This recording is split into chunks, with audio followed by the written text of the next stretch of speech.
जो अवैध भोंगे याची तक्रार करेल याच्या दंडाची जी रक्कम आहे त्याच्यातली 50% रक्कम त्या सन्माननीय देशभक्त व्यक्तीला द्यावी, एवढं उत्तरात यावं. धन्यवाद.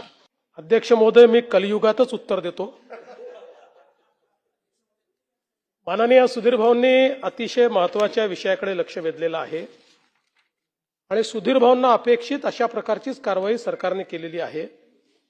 सुधीर भाऊ, आतापर्यंत 3367 धार्मिक स्थळांवरचे भोंगे आपण हटवलेले आहेत आणि याच्यामध्ये मुंबईचा विचार केला तर मुंबईमध्ये 1608 धार्मिक स्थळांवरचे भोंगे आपण हटवले आहेत, ज्यामध्ये 1149 मशिदी आहेत, 48 मंदिरं आहेत, 10 चर्च आहेत, 4 गुरुद्वारा आहेत आणि 147 इतर अशा प्रकारच्या एस्टॅब्लिशमेंट आहेत. आता या क्षणी मुंबईतल्या एकाही धार्मिक स्थळावर भोंगा नाही, एकाही नाही. त्याचप्रमाणे राज्यामध्ये 1759 धार्मिक स्थळांवरचे भोंगे हे आपण हटवलेले आहेत. या संदर्भातचा कंप्लायन्सचा अहवाल माननीय उच्च न्यायालयाला आपण दाखल केलेला आहे. त्याच्यावर उच्च न्यायालयाने सॅटिस्फॅक्शन दाखवलेलं आहे. महाराष्ट्राने एसओपी तयार केली आणि या एसओपी अनुसार मला हे सांगितलं पाहिजे की मी मुंबई पोलिसांचं विशेष कौतुक करेन की मुंबई पोलिसांनी 1608 भोंगे हे हटवत असताना चर्चा करून, सर्वोच्च न्यायालयाचा आदेश दाखवून आणि त्या ठिकाणी समंजसपणे हे सगळे भोंगे हटवलेले आहेत. कुठेही धार्मिक तणाव नाही, कुठेही एफआयआर करायची आवश्यकता पडलेली नाही आणि आज मुंबईला भोंगेमुक्त करण्याचं काम हे आपल्या मुंबई पोलिसांनी केलेलं आहे. आपण जो दुसरा मुद्दा या ठिकाणी सांगितला की एसओपीची अंमलबजावणी करण्याच्या संदर्भात, तर निश्चितपणे ती अंमलबजावणी तर चाललेलीच आहे.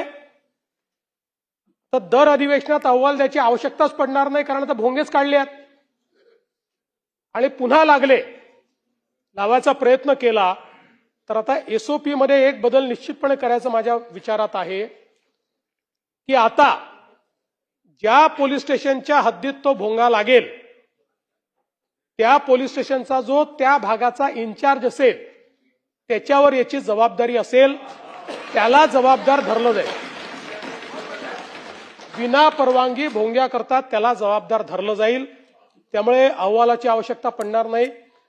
आणि आपण जे सांगितलं की तक्रार करता समजा जर त्या ठिकाणी काय दंड आला, जर काही दंड आला तर त्यातला 50% दंड हा तक्रारकर्त्याला द्यायचा. Suggestion for action.